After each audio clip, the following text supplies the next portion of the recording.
Christ bless you all, and welcome back to another video. Today we're going to talk about annihilationism. Now, this is going to be a quick video because last time I said I was going to make a quick video, I spent 19 minutes yapping. So, but I wanted to make a point. But we're gonna get to the point real quick. It's only going to be like a 2-minute video, and it's going to be a question to brothers that hold to eternal conscious torment or immortal soul doctrine. The two are intertwined, but you get the point that I'm making. I hold to annihilationism. I've held to it for a long time. I used to believe that people burnt in hell eternally.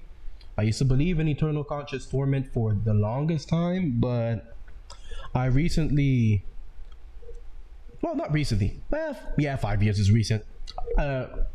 Actually, I think I started to completely agree with it like 4 years ago, not 5, 4 years ago.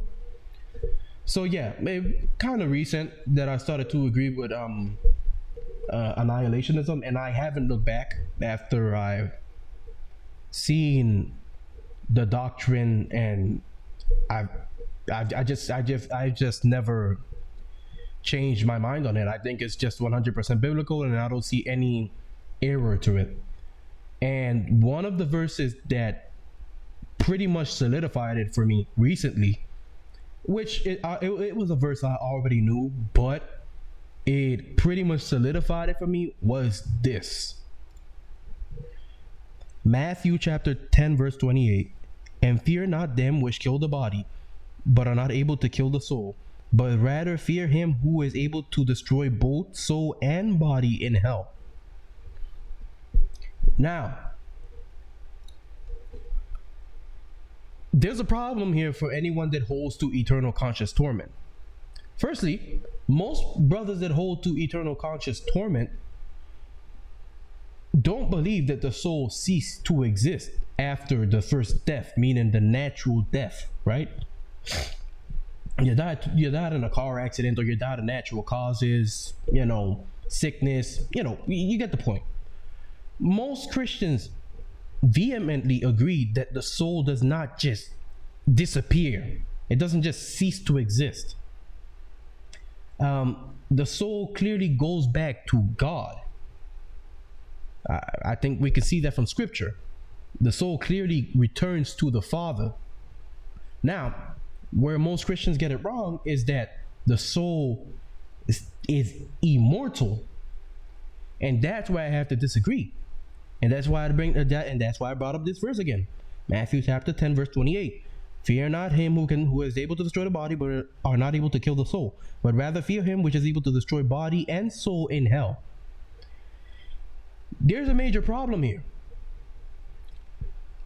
I see some brothers take this interpretation and try to make it seem like hell is referring to the grave. Big issue. We're going right back to believing that the soul ceased to exist. That's a problem. That's heresy, because the soul does not cease to exist. The soul has to exist for the final judgment. So clearly this can't be referring to hell, to the grave, to Sheol, the grave. It cannot be referring to that. It has to be referring to hellfire, to the eternal flames of hell. That's what it has to be referring to. It cannot mean the grave, because if you believe that it's the grave, you're agreeing with people who believe that the soul ceases to exist in the grave the moment you die. And that's just not biblical. The Bible clearly teaches that the soul returns to the Father. As a matter of fact, I'll show you. And right here in Ecclesiastes chapter 12 verse 7. And the dust returns to the ground it came from, and the spirit returns to God who gave it. So clearly you can't believe that the soul ceased to exist. That's a heresy, because the Bible clearly teaches otherwise, that the soul returns to God. The spirit, the ruach, whatever you want to call it, it returns to God. Now, where the confusion lies is if the soul eternally continues to exist. That I obviously disagree with. So when we go back to Matthew chapter 10 verse 26,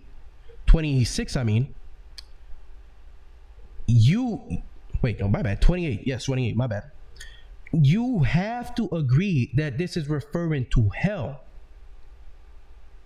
So you have nowhere to run when it comes to this specific verse.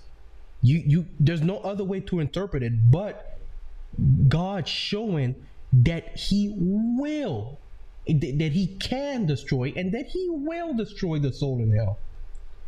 Man can't do it, but God can. Because men are not spiritual by nature. They're not spirit by nature. God is. So again, you're gonna have to explain this verse to me. This verse is pretty clear in teaching that the soul will be destroyed in hell. So you have to explain this to me, because clearly it's going against your theology. So I just want to know what some of you have to say about this. Christ bless you, and I hope you have a nice day. Like and subscribe.